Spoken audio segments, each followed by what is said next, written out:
Baik, perkenankan saya untuk memperkenalkan pembicara kita pada sahabat siang hari ini. Seperti yang sudah diumumkan bahwa tema dari pekabaran siang kita pada sahabat hari ini adalah dikit lagi. Beliau adalah Pendeta Raymond Lohonoman MDiv. Menikah dengan Ineke L. Sairang. Apa masih bersaudara dengan Ronald Sairang? Dikaruniai 2 orang anak, yang pertama adalah Abigail dan Railin. Pengalaman pelayanan pada tahun 2000 setelah menamatkan pendidikannya dari UNCLAP, beliau melayani di Bali. Kemudian setelah melayani di Bali, di Pulau Dewata, tahun 2003 beliau dipercayakan untuk melayani di Sekolah Lanjutan Advent di Purwodadi. Setelah itu kembali hamba Tuhan ini pada tahun 2004 dipercayakan untuk melayani di Jombang dan Mojokerto, dan selanjutnya tahun 2006 beliau melayani di Jemaat Dharma Husada Indah di Surabaya. Dan selanjutnya kembali dipercayakan untuk melayani sebagai gembala di Gereja Tuhan di Jemaat Magetan Poncol pada tahun 2014. Dan setelah itu pada tahun 2016 sampai dengan sekarang beliau dipercayakan untuk melayani di Departemen Sekolah Sahabat dan Pelayanan Perorangan Gereja Masion Hari 7 Konferensi Jawa kawasan Timur. Dan sebagai pendidikan, beliau menamatkan pendidikan pada tahun 2001 di Universitas Advent Kelabat di Manado, dan beliau berkesempatan untuk melanjutkan pendidikannya untuk mengambil pendidikan di jenjang yang lebih tinggi di Filipina dan menamatkan pendidikannya dengan gelar Master of Divinity pada tahun 2010.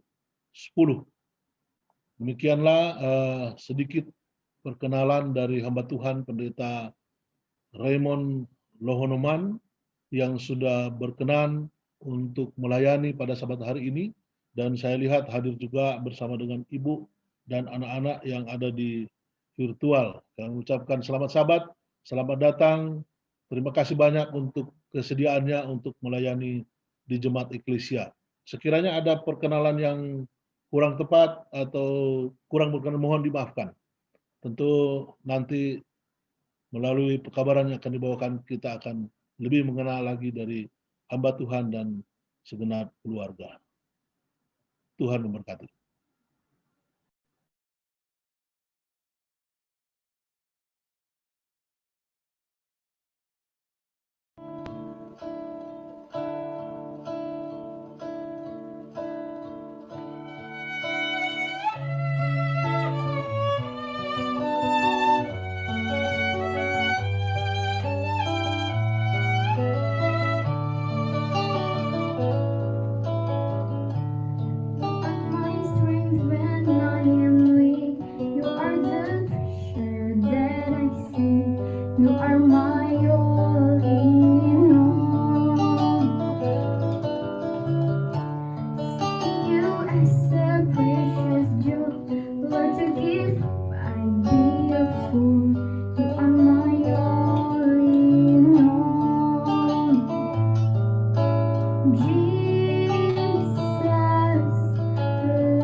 Yang menjadi ayat inti dari pekabaran firman Tuhan pada Sabat siang hari ini diambil dari buku Ibrani pasal yang ke-10 ayat 37 sampai dengan 38.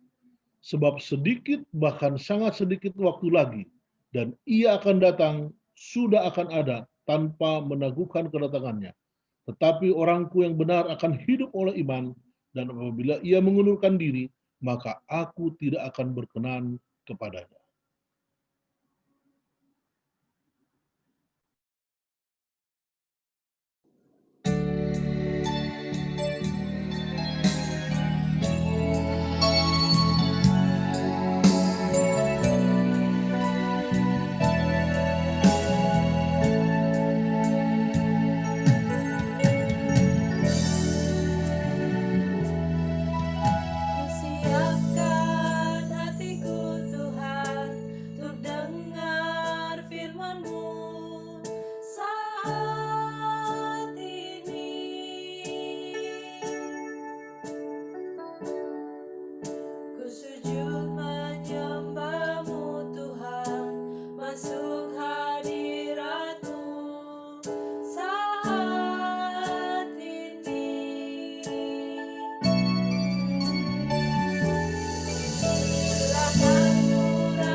Dikit lagi katanya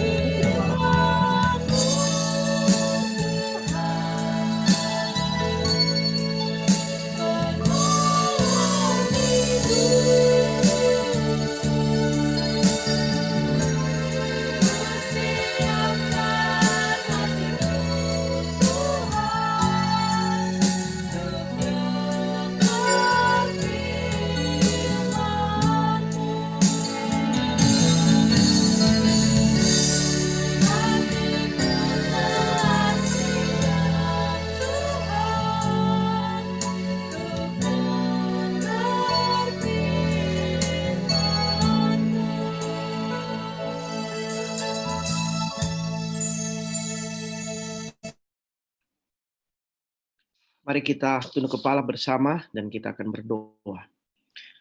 Bapa kami dalam kerajaan sorga, dengan segala kerendahan hati, kami mengakui bahwa kami sangat terbatas di dalam segala sesuatu.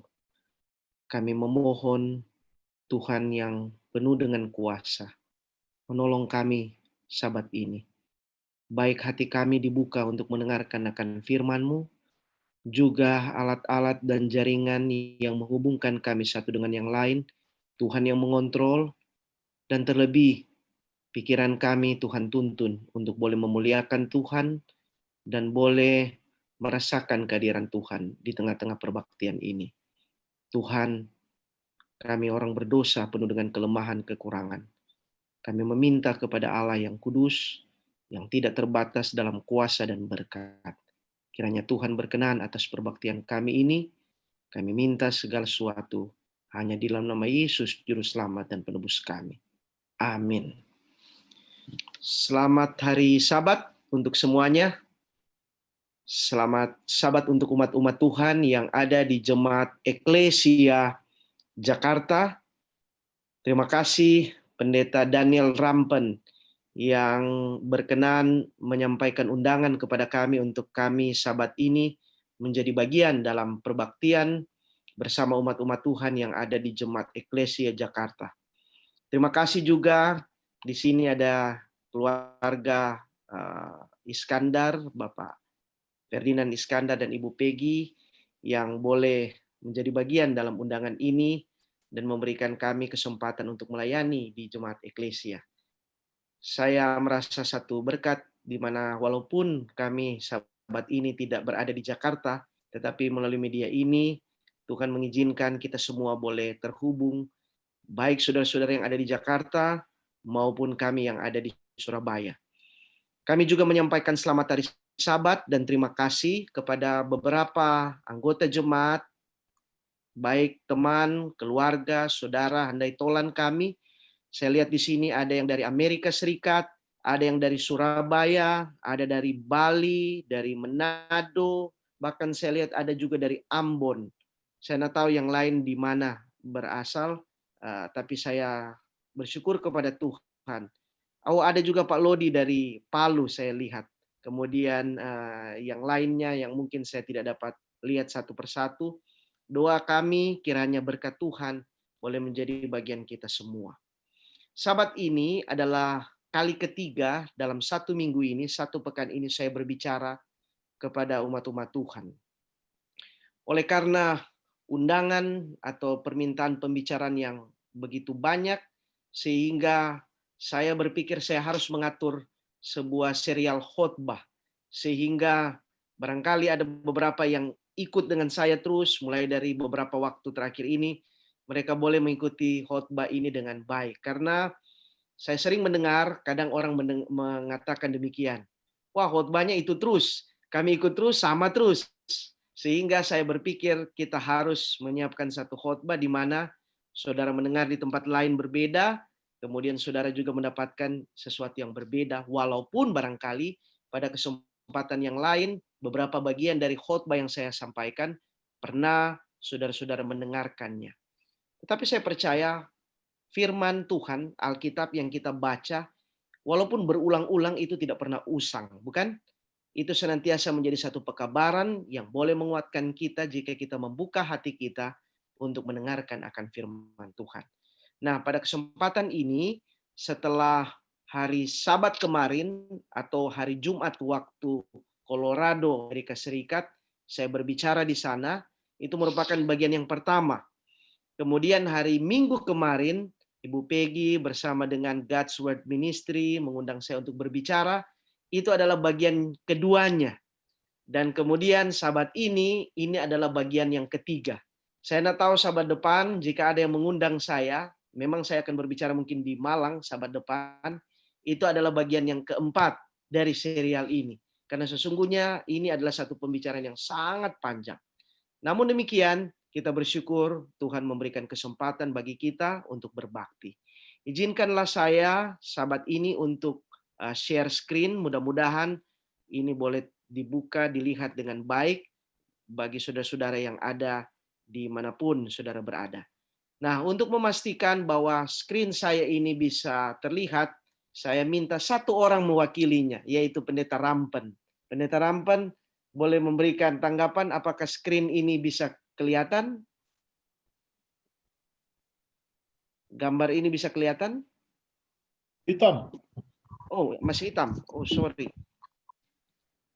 Oke, saya ulangi lagi supaya tidak salah. Mudah-mudahan ini bisa kelihatan ya. Oke. Apakah sekarang sudah kelihatan? Sekarang sudah kelihatan. Oke, baik. Terima kasih Pendeta Rampen. Jadi kalau seandainya ada yang kurang, Pendeta Rampen lah yang bertanggung jawab. Karena beliaulah yang melaporkan bahwa semuanya terlihat dengan jelas. Oke. Baik, doakanlah saudara-saudara agar screen ini boleh berjalan dengan baik dan kemudian kebaktian kita boleh berlangsung dengan baik. Sekali lagi, selamat hari Sabat, selamat berbakti untuk kita semua. Ketika saya diminta untuk berbicara, saya ditanya judul apa yang diberikan. Saya beri judul dikit lagi. Dikit lagi. Jadi kalimat ini adalah kalimat yang sering kita ucapkan atau kita dengarkan. Ketika seseorang memanggil, Aro, ayo cepat pulang. Dikit lagi, sebentar lagi. Ketika orang katakan, cepat, kita harus makan, ini sudah jam makan. Dikit lagi, khotbahnya sudah mau selesai. Kalau orang katakan, mari cepat kita sudahi pembicaraan kita. Dikit lagi, ini tinggal sedikit, sudah mau selesai. Dikit lagi. Ini adalah bagian ketiga dari serial umat Tuhan menjelang kedatangannya. Baik, pernahkah saudara naik sebuah gunung, mengadakan satu pendakian, mungkin baru kali itu saudara naik, lalu kemudian dalam keadaan capek, haus, kemudian saudara tanya kepada pemandu, berapa lama lagi kita mau nyampe di puncak, kita tiba di tempatnya. Kemudian pemandu itu katakan, dikit lagi, hampir, tinggal dikit. Nah kalau sudah bilang dikit lagi, walaupun mungkin kita sudah habis tenaga, tapi kita tahu kita sudah mau hampir tiba, kita akan katakan, oke, kita akan berusaha, karena dikit lagi kita tiba di puncak. Atau satu waktu saudara mengadakan perjalanan dengan bus, setelah berjam-jam saudara naik, saudara bosan di atas bus itu, kapan nyampe-nyampe, saudara lihat ke jendela, wah belum nyampe-nyampe juga, saudara lihat jam, waduh ini sudah berjam-jam, kapan kita tiba? Saudara tanya ke kondektur atau ke supir, kapan kita tiba? Kemudian supir katakan, dikit lagi, tinggal dikit kita udah nyampe. Saudara-saudara sekalian, entah apa perjalanan rohani kita, tapi yang penting, jangan saudara-saudara mungkin ungkapkan seperti Ebit katakan, perjalanan ini terasa sangat menyedihkan. Sebagai umat Tuhan, saudara aktif di gereja, saudara mengalami banyak hal di dalam kehidupan ini, tapi akhirnya saudara katakan, waduh sebagai orang Advent ini, seperti sebuah perjalanan di dalam syair lagu Ebit GAD.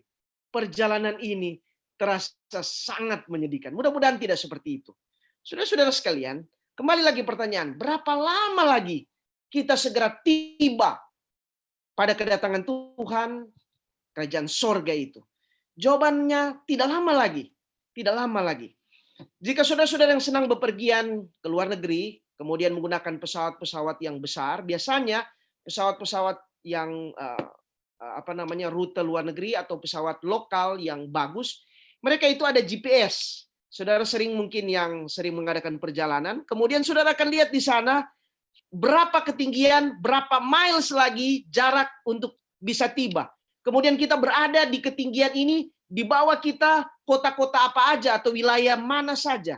Dengan demikian, saudara bisa tahu, bisa estimasi, oh ya, 5 jam lagi kita tiba, 2 jam lagi kita tiba. Sekarang kita sudah berada di ketinggian sekian, berada di sekitar daerah ini.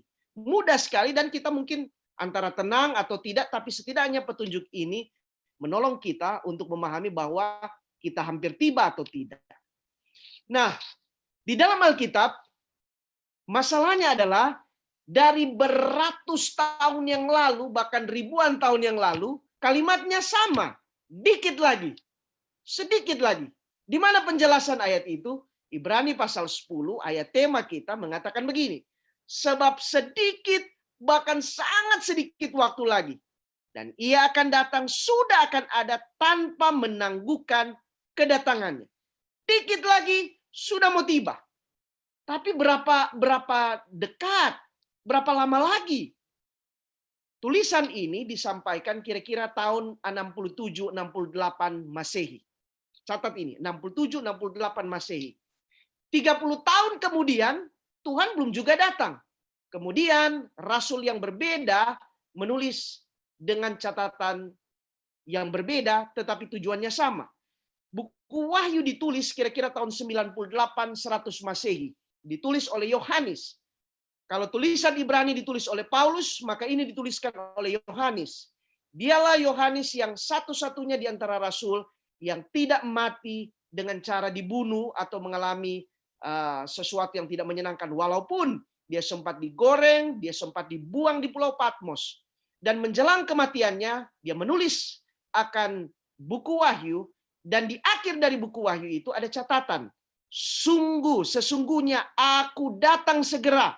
Sesungguhnya aku datang segera. 3 kali di akhir dari bukunya mengatakan, aku datang segera. Aku datang segera. Catat ini, tahun 100 Masehi. Hari ini, tahun 2020. Dan yang menarik tadi Ibu Peggy katakan 10, 10, 20, 20. Tanggal 10, bulan 10, tahun 2020. Yesus juga belum datang. Orang Jawa bilang, piye iki? Gimana ini? Benar ini atau tidak? Katanya datang. Kok enggak datang-datang? Berapa lama lagi kita nyampe? Sudah capek saya jadi orang Advent. Barangkali saudara katakan, sudah capek saya bayar perpuluhan terus. Sudah capek saya vegetarian. Kalau saudara memikirkan bahwa vegetarian adalah beban barangkali. Sudah capek saya jadi orang-orang baik di gereja ini. Kalau saudara berpikir yang negatif. Dan masih banyak lagi mungkin ungkapan yang saudara boleh ungkapkan. Berapa lama lagi kita tiba? Dan Sabat ini saya ingin memberikan beberapa keterangan bahwa sesungguhnya tidak lama lagi. Yang pertama adalah semua nubuatan menyangkut akhir zaman sudah digenapi. Jadi kita sudah sangat dekat. Mari saya ingin kita kilas balik atau kita sedikit ulangi apa yang saudara sudah ketahui. Yang pertama adalah nubuatan dari mimpi Nebukadnezar. Saya tidak menjelaskan di sini. Karena saya anggap saudara semua adalah ahli di bidang nubuatan. Yang saya mau katakan adalah dari nubuatan ini kesimpulannya satu. Dikit lagi kita akan tiba pada apa yang dijelaskan di dalam nubuatan Nebukadnezar ini. Kemudian nubuatan 1260 petang dan pagi. Ini adalah nubuatan yang panjang di mana pada nubuatan inilah terjadi apa yang disebut the dark of ages. Nubuatan yang dimulai dari 538 itu sudah berakhir 1798. Dan nubuatan ini sudah selesai. Tinggal kita hanya mengulang-ulangi saja untuk sekedar mempelajarinya. Tetapi nubuatan ini kesimpulannya satu. Dikit lagi kita sudah mau tiba. Kemudian yang ketiga, nubuatan yang terpanjang yang pernah ditulis di dalam Alkitab, yaitu nubuatan 2300 petang dan pagi yang ditulis di dalam buku Daniel yang menjadi dasar dari doktrin Ka'bah dari milik gereja Advent.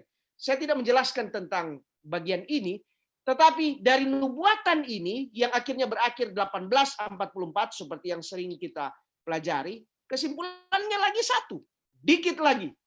Jadi 3 nubuatan ini menyatakan dikit lagi kita sudah mau tiba di ujung dari sejarah dunia. Kemudian keempat, nubuatan yang disampaikan oleh Yesus sendiri. Nubuatan apa itu? Saudara boleh lihat di dalam Matius 24, Markus 13, Lukas 21. Semua itu berisi tentang tanda-tanda kedatangan. Disebutkan di sana akan ada kelaparan, ada perang, ada bencana, termasuk penyakit sampar. Dan hari ini ketika COVID-19 ini terjadi, kemudian sering menjadi alasan atau dasar di mana pembicara-pembicara mengenai kedatangan Tuhan katakan, ini adalah tanda yang perlu kita simak. Dan apa yang disampaikan oleh Yesus ini, satu kesimpulannya ketika semua itu tergenapi. Dikit lagi. Sudah 4, menyatakan dikit lagi kita sudah akan tiba. Yesus berkata, apabila semuanya itu terjadi, mulai terjadi, bangkitlah dan angkatlah mukamu, sebab penyelamatanmu sudah dekat. Dengan kata lain, tidak lama lagi, maka kedatangan Tuhan itu segera akan terjadi. Nah, saudara-saudara sekalian, saya ingin saudara menyimak ini. Ketika kata-kata di dalam buku Lukas 21 ayat 28 mengatakan, segera mulai terjadi, apabila semuanya itu mulai terjadi, bangkitlah dan angkatlah mukamu, sebab penyelamatanmu sudah dekat. Berapa dekat itu? Seberapa jauh kita dengan hari penyelamatan itu? Nah sekarang kita pindah lagi ke fakta yang lain. Di dalam buku Wahyu, saudara akan menjumpai ada kronologis nubuatan di sana. Kronologis nubuatan di sana mengenai periode kekristenan. Saya tidak mau jelaskan detail tentang hal ini. Oleh karena Sabat yang lalu di Colorado saya sempat menyinggung tentang nubuatan Wahyu pasal 2 dan 3. Dari nubuatan ini, yang kalau saudara perhatikan yang dimulai dari Efesus, Smyrna, Pergamus, kita sudah berada di Laodikia, dan semua ciri yang dijelaskan mengenai kondisi umat Tuhan di akhir zaman sudah digenapi. Jadi nubuatan mengenai periode kekristenan ini kita sudah berada di ujung sini. Dengan kata lain, dikit lagi tiba kepada akhir. Kemudian yang keenam, nubuatan tentang meterai yang keenam. Nah, bagian inilah yang siang ini saya akan mengambil sedikit waktu, yaitu mengenai meterai yang keenam, kemudian bagian yang ketujuh yang nantinya saya akan jelaskan. Mari kita buka sama-sama Alkitab kita. Saya harap dimanapun Anda berada, apapun yang saudara sedang gunakan saat ini, entah itu Alkitab atau Alkitab, saya berharap saudara-saudara akan menggunakannya ketika kita membaca Alkitab. Mari kita buka bersama-sama Wahyu pasal 6, ayatnya yang ke-12. Wahyu 6, ayat 12 berkata demikian. Maka aku melihat ketika anak domba itu membuka meterai yang ke-6, sesungguhnya terjadilah gempa bumi yang dahsyat. Matahari menjadi hitam bagaikan karung rambut, dan bulan menjadi merah seluruhnya bagaikan darah. Apa maksud dari fenomena ini menyangkut ketika meterai ke-6 dibuka? Saudara-saudara sekalian, kita yang menjadi pemerhati nubuatan tahu kisah yang terjadi di tahun 1755. Tepatnya hari Sabtu tanggal 1 November 1755, tiba-tiba pagi itu, pada saat keadaan normal, tiba-tiba di jam 9.40 terjadi gempa bumi dan tsunami yang luar biasa. Menurut catatan sejarah, kemungkinan besar itu terjadi di dalam skala Richter 8,5 sampai 9,2 skala Richter. Sampai hari ini saya rasa belum ada gempa bumi yang bisa menyeterai akan goncangan sedahsyat ini. Syukurlah waktu itu belum sebanyak hari ini penduduk di kota ya. Tetapi paling tidak ada kurang lebih 100.000 orang yang mati pada waktu kejadian itu. Itu sebabnya saudara-saudara, saya harus mengatakan bahwa kita harus hati-hati di kota yang tinggal di kota-kota atau di gedung-gedung tinggi. Sangat berbahaya. Baik, jadi Lisbon earthquake atau gempa di Lisbon 1755 ini adalah merupakan tanda yang diyakini sebagai pembukaan dari meterai ke-6. Kemudian, sedikit mungkin saya hanya sekedar untuk membagikan fakta ini. Coba saudara lihat ya, jadi gempa yang 7, itu biasanya terjadi 1 kali per 4 tahun. Dan maksimum itu terjadi 2 kali. Yang 8, itu mungkin itu 1 kali per 1 abad. 1 per century. Jadi hanya 1 kali. Lalu kemudian perhatikan data ini. Secara cepat saya ingin menunjukkan. Coba lihat. Dari tahun 60-an yang 7, itu hanya 1 kali terjadi. Yang 7, jangan lihat yang 6, ya. Yang 7, hanya 1 kali terjadi. Yaitu tahun 68. Kemudian di tahun 76 sampai 86 itu pun hanya 1 kali terjadi. Yang 8, sama sekali tidak terjadi. Kemudian dari tahun 87 sampai 96, yang 7, itu juga hanya 1 kali terjadi. Yang 8, tidak ada terjadi. Lalu kemudian dari tahun 97 sampai 2010, saudara lihat di sini. 2, 1, 1, lebih banyak. Dari tahun 97 sampai tahun 2010, lebih banyak gempa yang 7, terjadi, 7, skala Richter. Lalu kemudian saudara lihat dari tahun 2011, saudara lihat ada 2 kali terjadi 2016.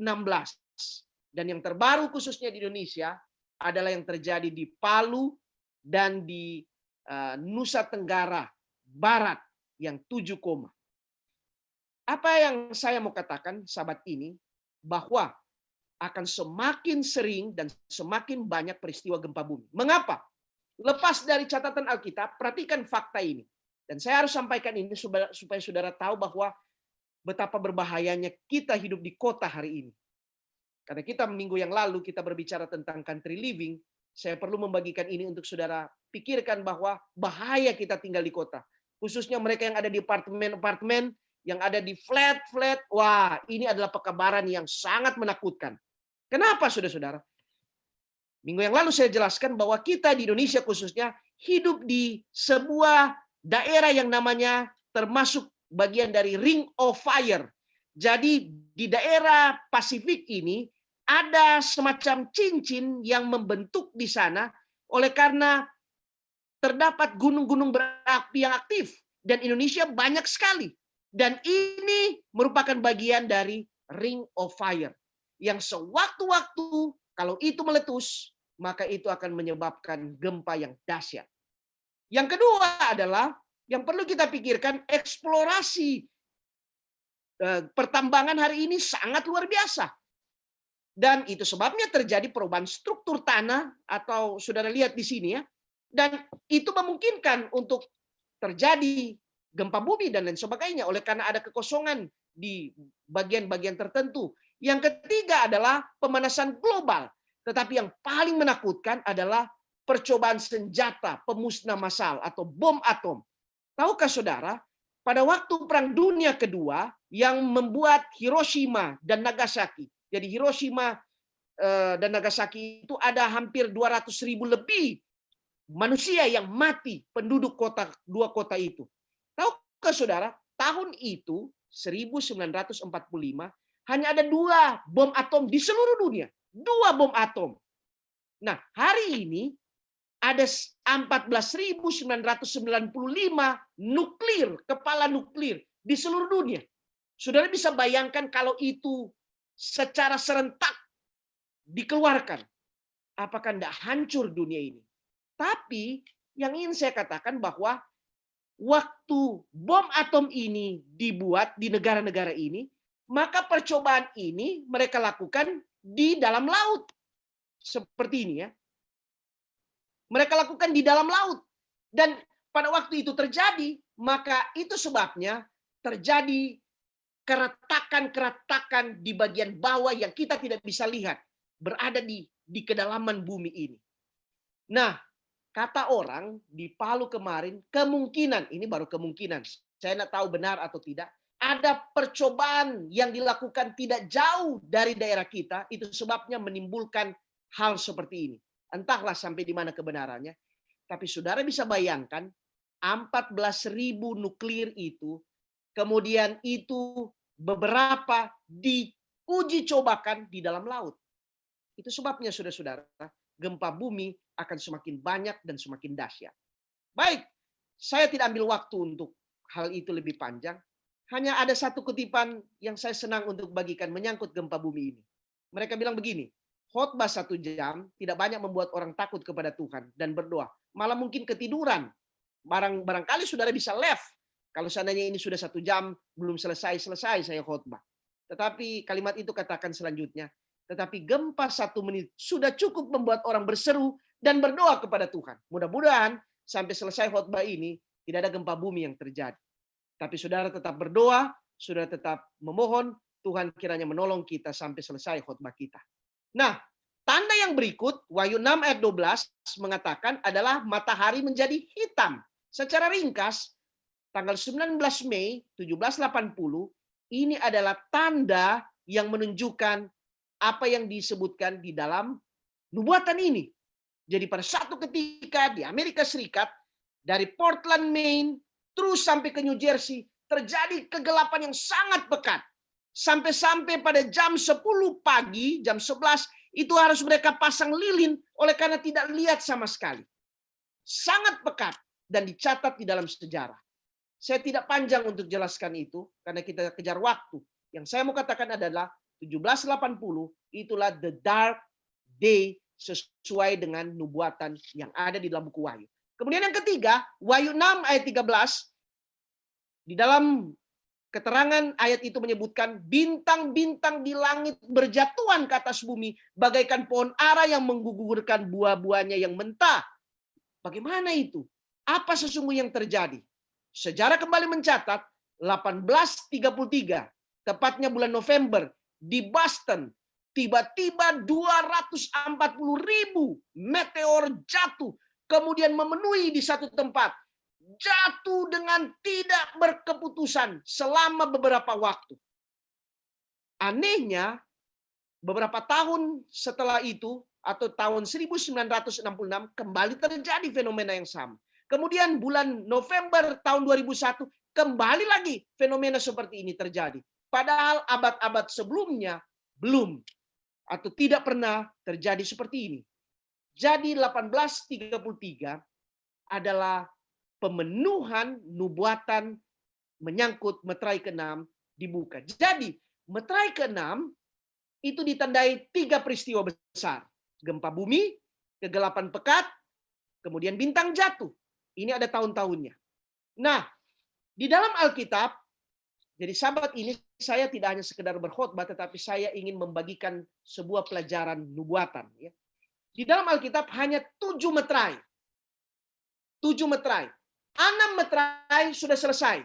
Sekarang kita sementara menantikan meterai ke-7. Sebelum terjadi meterai yang ke-7 itu, ada sebuah buku yang ditulis oleh Haynes. Dia tulis bukunya, judulnya adalah Our Times and Their Meaning.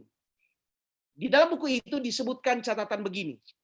Generasi saat ini hidup, jadi saya dan saudara saat ini hidup, ada di antara ayat 13 dan 14 dari Wahyu pasal 16. Buka Alkitab saudara, di Wahyu pasal 6. Kemudian saudara lihat di situ catatan, di ayat 13 dan 14, ini adalah waktu di mana kita hidup. Kemudian keterangan dari buku itu menyebutkan, gempa bumi sudah terjadi, kegelapan sudah terjadi, bintang jatuh sudah terjadi. Kemudian catatan tulisan itu menyebutkan, peristiwa nubuatan berikutnya adalah menyusutnya langit bagaikan gulungan kitab yang digulung, kemudian bergeser gunung-gunung dan pulau-pulau dari tempatnya. Akhir dunia sudah di tangannya.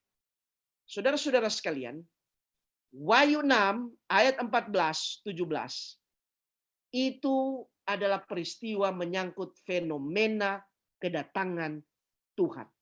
Jadi kita tinggal sedikit lagi, tinggal tunggu bagaimana langit itu menyusut, kemudian Tuhan datang.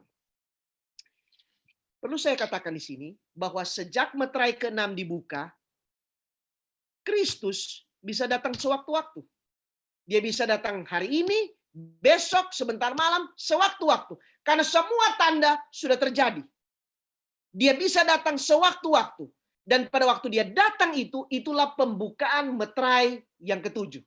Dan selesai sejarah dunia ini, kemudian masuk kepada sejarah atau kehidupan yang baru di Yerusalem baru. Jadi, ketika Ibrani 10 ayat 37 katakan sedikit bahkan sangat sedikit waktu lagi, pertama kali itu disebutkan tahun 68, mungkin sudah lihat jauh sekali, lama sekali. Itu belum pas barangkali, karena masih banyak nubuatan yang belum terjadi. Namun, hari ini ketika saya dan saudara hidup, kalimat ini pas sekali, cocok sekali, tepat sekali. Bahwa tinggal sedikit, Yesus akan datang. Dikit lagi. Nah, perhatikan ini. Mari kita buka buku Wahyu. Kemudian kita fokus di Wahyu pasal 6, Wahyu pasal 7, dan Wahyu pasal 8. Perhatikan ini.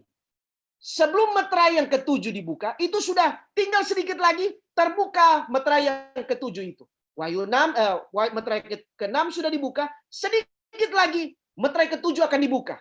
Tapi tiba-tiba di dalam drama yang dilihat dalam khayal dari Yohanes, saat meterai yang ke-7 akan dibuka, tiba-tiba seperti ada jeda, ada pause. Tunggu dulu, sebentar. Ada sesuatu dulu yang harus dikerjakan sebelum meterai yang ke-7 terbuka. Apa itu?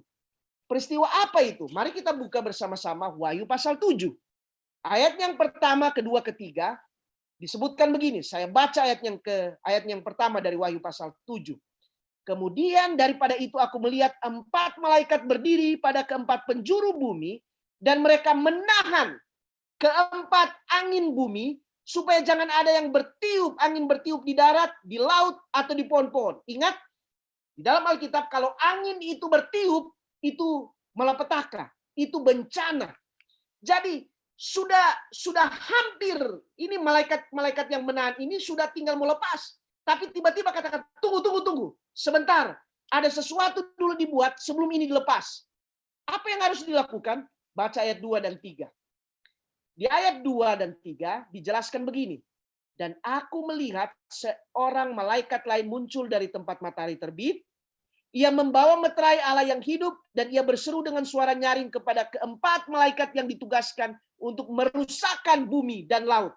Jadi malaikat perusak itu sudah mau merusakkan sewaktu-waktu.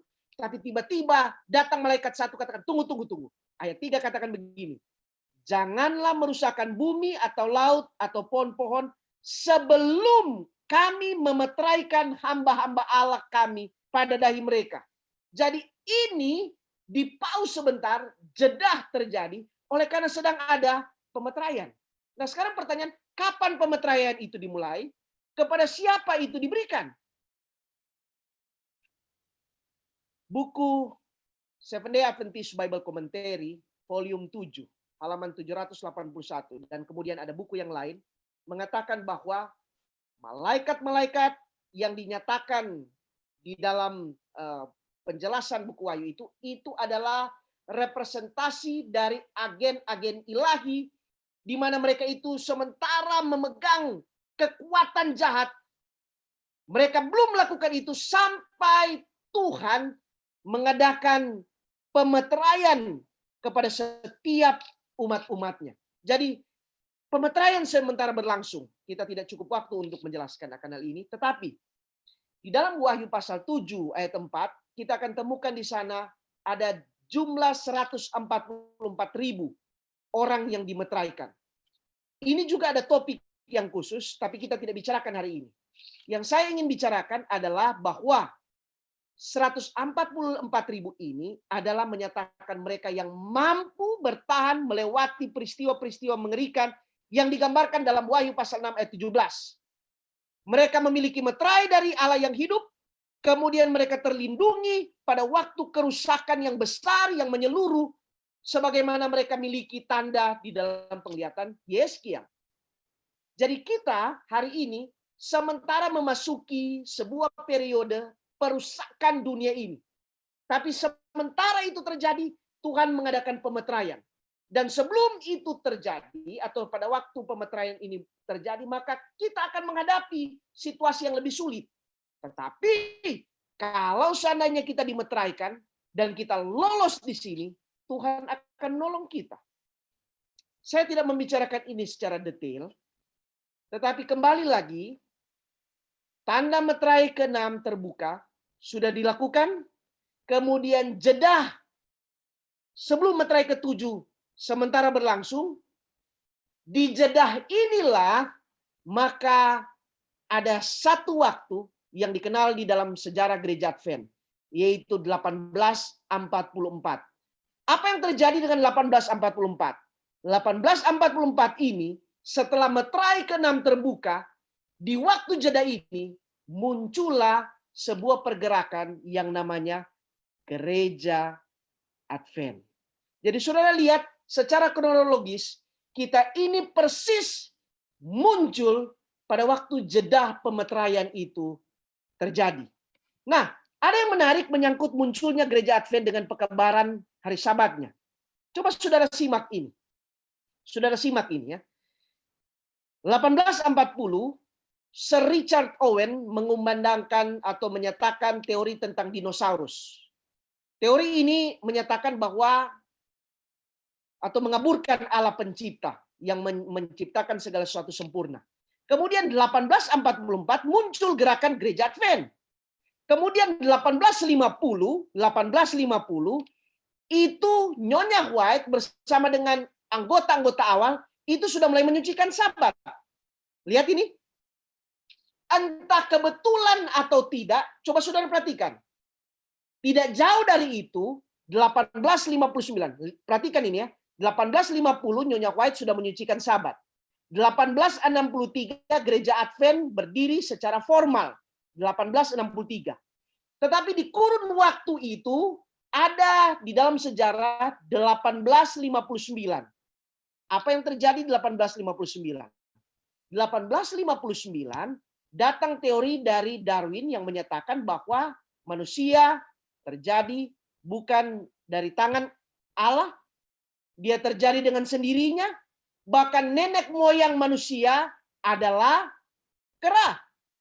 Nah, saudara perhatikan di sini. Nenek moyang manusia disebutkan Darwin kera. Padahal esensi dari Sabat itu menyatakan bahwa ketika kita menyucikan Sabat, kita tidak hanya menghormati Allah itu sebagai pencipta langit dan bumi, tetapi itu adalah pengakuan bahwa Allah itu adalah pencipta. Dan kita berasal dari Allah. Coba saudara analisa ini ya.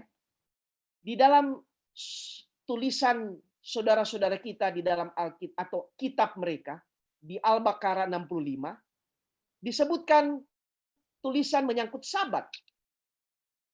Disebutkan di sana seperti ini.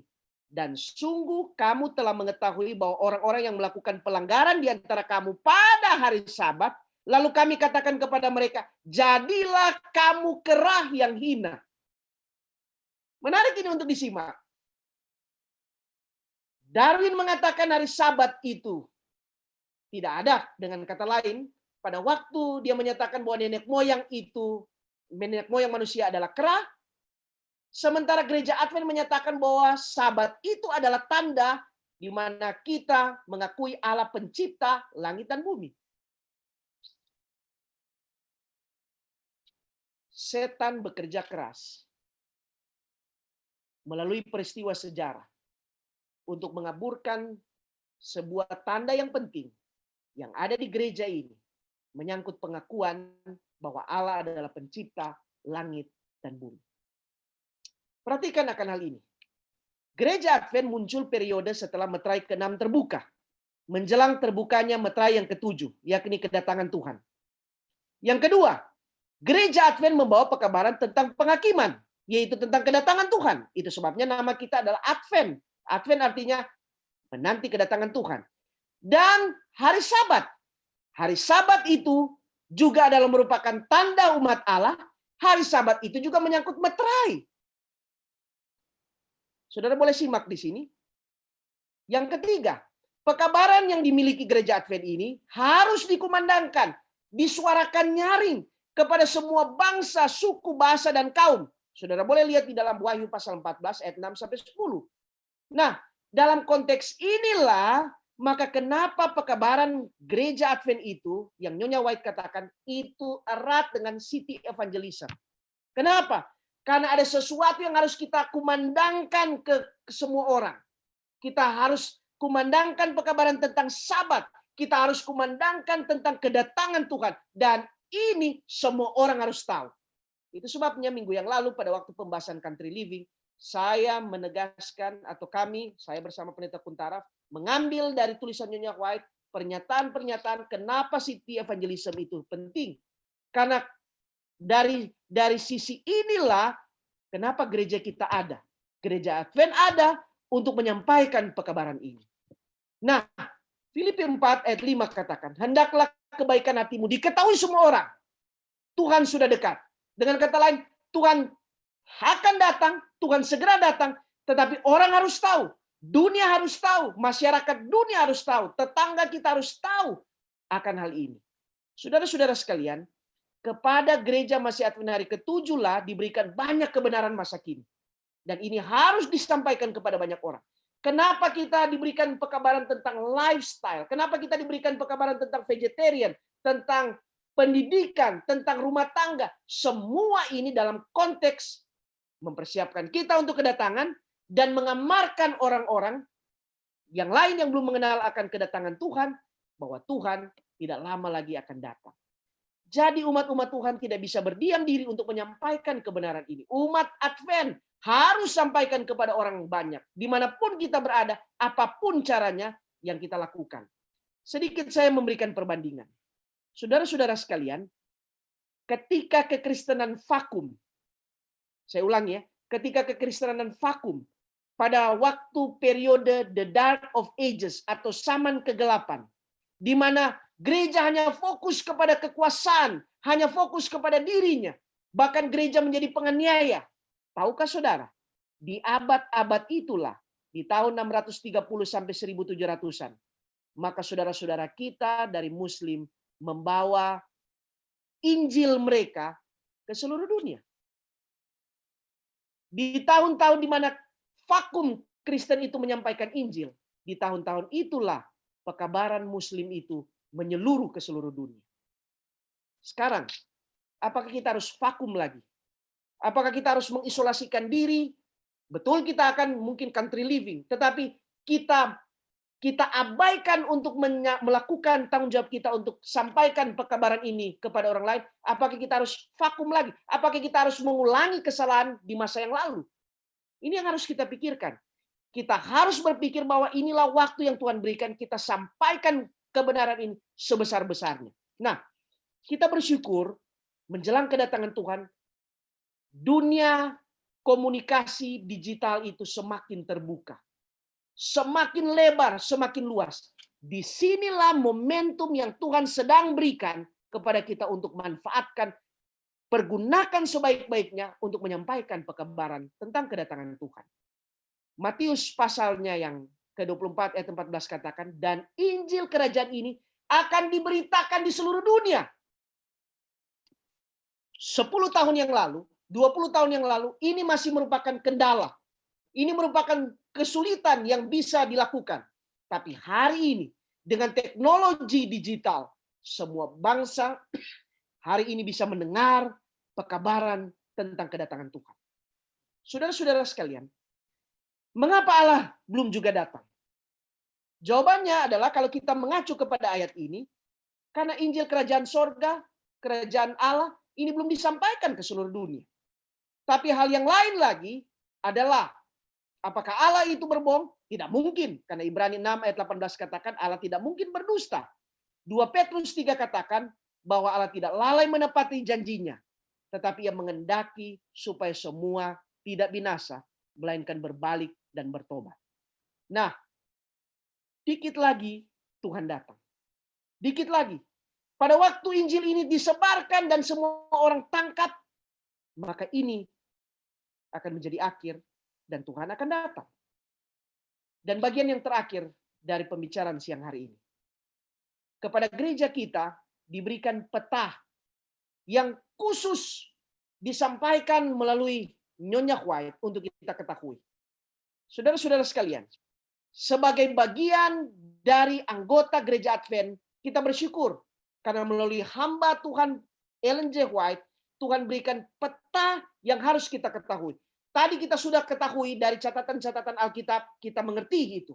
Tapi ada satu bagian di bagian akhir ini yang ingin saya sampaikan. Perhatikan di sini, saudara-saudara. Tadi saya sudah jelaskan mengenai peristiwa masa lalu. Itu semua ada di belakang.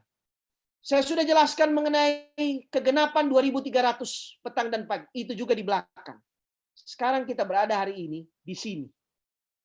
Ketika kita menyadari kita di sini, maka kita sudah sangat dekat dengan pertama, pelaksanaan undang-undang hari Minggu. Kemudian kita sudah sangat dekat dengan penutupan pintu rahmat atau pintu kasihan. Nah, mendekati di sini, maka akan ada satu periode yang disebut penggoncangan. Saya ulangi, periode penggoncangan. Dikit lagi, kita hampir tiba, tapi sebelum kita tiba, kita akan digoncangkan dengan cara yang sangat dahsyat. Perhatikan Ibrani 10 ayat 38. 37 kita sudah bahas, sekarang 38, bagian yang terakhir. Tetapi orangku yang benar akan hidup oleh iman. Apabila ia mengundurkan diri, maka aku tidak berkenan kepadanya. Dengan kata lain, apabila dia murtad, dia tinggalkan imannya, Tuhan katakan, saya tidak berkenan. Nah, bagaimana orang bisa murtad? Sebelum saya lanjut, Testimonies volume 1 halaman 429, Nyonya White katakan begini. Saya melihat bahwa kita sekarang sedang berada dalam masa penggoncangan. Bagaimana cara digoncangkan? Perhatikan data ini. Dari tahun 1960 sampai hari ini, ada kurang lebih 30 juta lebih orang yang masuk menjadi anggota gereja. Tetapi tahukah saudara, 13 juta sekian orang tinggalkan gereja ini. Kenapa? Seorang yang bernama Anthony Ken katakan, setelah dia buat survei, kemudian survei itu diberi judul Why Some Seventh-day Adventist members leave the church and why some come back. Survei ini dilakukan tahun 2012 yang lalu. Survei ini katakan begini, mengapa orang tinggalkan gereja? Dan ini adalah bagian dari penggoncangan. Karena mereka lihat mungkin kemunafikan anggota. Mereka menghadapi masalah pernikahan, kurangnya sahabat, ada konflik yang terjadi, ada keraguan terhadap doktrin, ada yang pindah tempat tinggal, lalu kemudian berubah juga imannya. Ada karena masalah perceraian, ada karena kurang tertarik dengan model perbaktian gereja Advent. Ada yang katakan, wah gereja Advent tidak hidup, lagu-lagunya kuno, perbaktiannya seperti ini, seperti itu. Kemudian ada juga yang tinggalkan gereja karena keputusan dari pimpinan gereja. Jadi murtad bukan karena apa-apa, tapi karena lihat pemimpin, karena lihat pendeta. Ada juga karena konflik pribadi dengan pendeta. Saya percaya anggota-anggota di eklesia tidak pernah konflik dengan pendeta Rampen, karena dari wajahnya kelihatan pendeta ini adalah pendeta yang baik sekali. Tapi kita tidak tahu di tempat yang lain. Yang saat ini orang tidak suka dengan pendeta. Ada keraguan atas kebenaran iman Kristen. Tidak tertarik dengan khotbah. Ada keraguan berkepanjangan mengenai masalah kealahan. Ada karena pendeta pindah, maka pindah juga gerejanya. Bahkan ada yang pindah juga imannya. Dan ada juga karena masalah kematian. Kematian keluarga terdekat, orang tua, anak, istri, suami, dan alasan yang lain. Pendek kata, alasan-alasan ini yang menyebabkan goncang. Dan sebagian keluar. Saudara-saudara sekalian, Nyonya White katakan dalam buku Early Writings, halaman 50 dia bilang begini, goncangan yang dahsyat telah dimulai dan akan terus terjadi.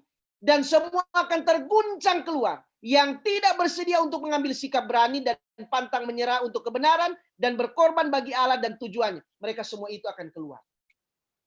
Jadi ini penggoncangan yang hebat. Jangan saudara pikir mendekati kedatangan dikit lagi, maka kita semakin mulus. Semakin berat, semakin parah. Barangkali bisa saja hanya karena masalah country living, kita semua berpecah. Bisa saja karena masalah pemilihan, kita semua berpecah. Bisa saja karena masalah persembahan, kita berpecah. Dan masih banyak lagi.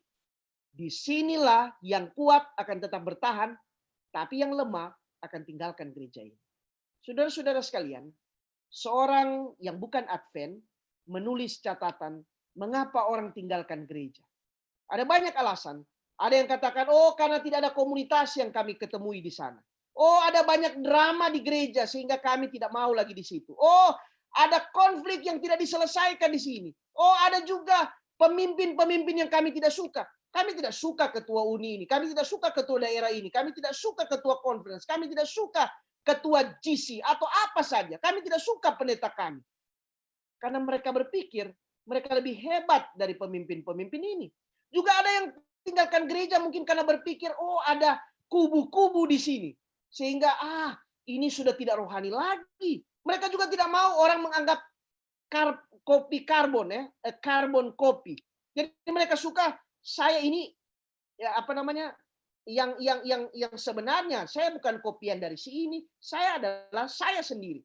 Ada juga yang karena mereka bosan, capek, harus menjadi orang seakan-akan orang Kristen yang betul. Capek, setiap sabat saya harus berdrama, seakan-akan saya adalah orang benar. Capek mereka. Ada juga yang karena rasa bahwa di gereja mereka sendirian, tidak ada yang temani, tidak ada yang menyapa. Masuk gereja, keluar gereja, tidak ada yang peduli. Dan yang paling parah adalah ketika mereka katakan, we cannot find Jesus in your church. Kami tidak menjumpai Yesus di sana. Kenapa? Sibuk dengan acara, sibuk dengan program, dan tidak ada Yesus di sana. Saudara-saudara sekalian, banyak orang yang tinggalkan gereja ini. Tetapi sekali lagi saya katakan, di hari Minggu kemarin saya sempat sampaikan hal ini. Di kantor General Conference ada sebuah lukisan yang panjang sekali dan di sini ada ujungnya. Lukisan itu menyatakan tentang perjalanan umat Tuhan dari awal sampai akhirnya ke sorga. Sayang ini lukisan ini terpotong. Di dalam lukisan itu, di ujung di sini, ketika kita hampir memasuki sorga, itu jalan semakin sempit, banyak yang jatuh, akan ada banyak orang yang tinggalkan gereja ini. Jalan akan semakin sulit, banyak yang tidak mampu, banyak yang terlempar, dan tinggalkan gereja ini. Saudara-saudara sekalian, kita harus ingat bahwa banyak orang yang keluar dari gereja ini. Jangankan di zaman kita, pada zaman Yesus pun ada murid yang tinggalkan karena digoncang oleh karena masalah jabatan, masalah uang, dan masalah yang lain. Dari antara orang Israel yang keluar dari tanah Kanaan yang kurang lebih 3 juta orang, maka hanya 2 yang masuk. Sebagian besar, mayoritas tidak masuk. Saudara-saudara sekalian, dikit lagi kita akan segera tiba di rumah. Saya mau cerita bagian yang terakhir ini. Tahun 1888 ada 2 orang pemuda yang hebat, Wagoner dan E.T. Jones. 2 orang ini setia di gereja. Tetapi waktu itu terpilih John Byington menjadi presiden. Banyak yang katakan, kenapa kita pilih orang yang tua sekali? Kenapa kita tidak pilih orang yang muda? Tetapi yang paling heboh di 1888 itu, ada pekabaran yang disampaikan oleh Wagoner dan E.T. Jones tentang righteousness by faith, pembenaran oleh iman. Pada waktu itu gereja masih sedikit. Masih 63.000 anggota di luar di Amerika Serikat, 63.000, kemudian di luar ada 16.000, jadi ada baru 79.000. Bandingkan dengan hari ini, keanggotaan kita sudah lebih dari 10 juta. Sedikit sekali. Nah, pada waktu itu Wagoner dan E.T. Jones adalah pendeta muda yang bersemangat. Pada satu waktu ketika mereka menyampaikan pekabaran, Nyonya White tunjang. Tapi lama-kelamaan ketika mereka mulai dikenal, mereka akhirnya mulai kasih pekabaran yang aneh. Mereka katakan bahwa gereja ini tidak perlu pemimpin. Lalu kemudian 2 orang ini mulai menyerang gereja Advent. Pada awalnya mereka ini sempat ada yang menjadi ketua daerah, ada yang menjadi editor Review and Herald. Mereka adalah tokoh-tokoh gereja. Tapi mulai mereka tinggalkan akan kebenaran dan mulai menyerang. Lalu E.T. Jones ini sampai dia meninggal, dia serang Nyonya White. Dan tahun 1923 dia meninggal, dia justru sudah menjadi anggota gereja Pantekosta. Padahal sebelumnya dia adalah ketua daerah, ketua conference. Bayangkan, seorang yang pernah menjabat ketua conference akhirnya menjadi anggota gereja Pantekosta dan kemudian tinggalkan gereja Advent. Sementara Wagoner yang dulunya adalah pendukung gereja yang pernah menyatakan kebenaran righteousness by faith. Tahun 1916 waktu dia meninggal, dia bukan anggota gereja Masih Advent hari ke-7. Saudara-saudaraku sekalian, betapa dalam perjalanan hidup orang bisa saja dia tinggalkan gereja ini oleh karena sesuatu dan lain hal. Saya ulangi ayat ini. Tetapi orangku yang benar akan hidup oleh iman. Apabila ia mengundurkan diri, maka Alkitab katakan, aku tidak berkenan kepadanya. Tuhan tidak berkenan. Ayat 39 adalah pekabaran untuk kita semua siang hari ini. Tetapi kita bukanlah orang-orang yang mengundurkan diri dan binasa, tetapi orang yang percaya dan beroleh hidup. Kita adalah orang-orang yang tetap akan bertahan di gereja ini. Sekalipun hari ini orang-orang katakan mungkin tidak harus kita berada di gereja ini. Mari tinggalkan gereja ini. Kita akan tetap berada di gereja ini. Sekalipun mungkin kita akan country living atau kita tetap berada di kota. Kita akan tetap berada di gereja ini. Sekalipun kita kena COVID atau tidak. Kita tetap akan berada di gereja ini. Sekalipun kita kaya atau kita dalam keadaan miskin, kita tetap berada di dalam gereja ini. Saudara-saudara sekalian, sedikit lagi kita akan tiba di hari Maranatha. Ada satu cerita tetapi waktu tidak menutupi, yang hanya saya ingin katakan bahwa Pekabaran Ibrani pasal 10 kita tutup dengan ayat 39. Ayat 39 katakan begini. Tetapi kita, saudara boleh ganti dengan nama saudara boleh ganti itu dengan jemaat eklesia, bukanlah orang-orang yang mengundurkan diri dan binasa, tetapi orang-orang yang percaya dan beroleh hidup. Kiranya Tuhan akan menolong kita untuk bertahan di dalam iman kita di gereja ini sampai akhir. Kita tidak akan tinggalkan gereja ini. Kita akan menjadi bagian dari gereja ini. Kita akan bekerja di gereja ini. Kita akan menolong membantu pekerjaan Tuhan di gereja ini. Kita akan menjadi supporter untuk pekerjaan Tuhan di gereja ini. Kita akan mengeluarkan uang kita untuk membantu pekerjaan Tuhan di gereja ini. Kita akan mengeluarkan tenaga, pikiran, dan semuanya di gereja ini sampai Tuhan datang. Tuhan kiranya akan memberkati kita untuk bertahan dalam iman kita sampai Dia datang dan menjemput kita semua. Saya bawa dalam nama Yesus. Amin.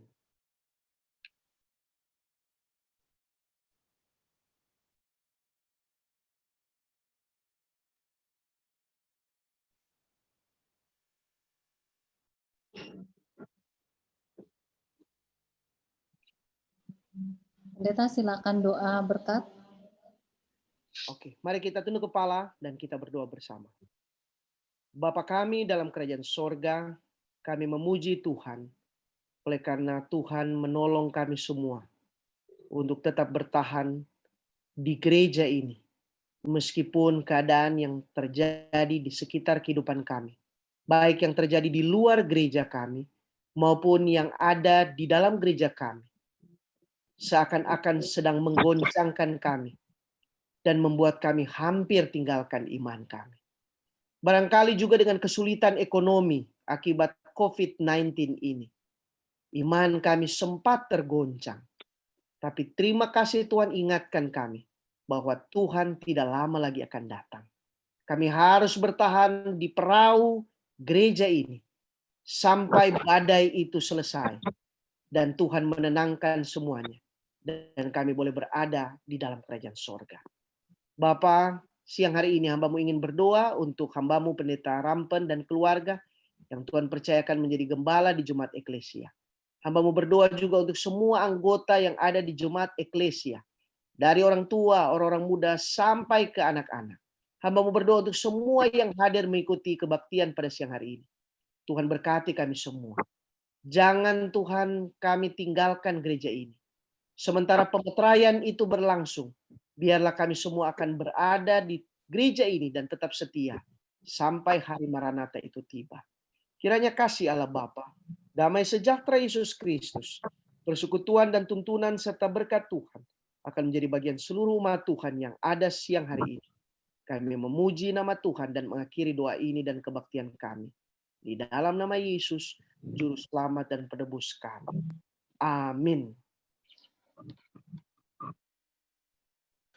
We have this hope that burns within our hearts, hope in the coming of the Lord. We have this faith that Christ alone imparts, faith in the promise of His word. We believe the time is here when the nations far and near shall awake and shout and sing, Hallelujah, Christ is King.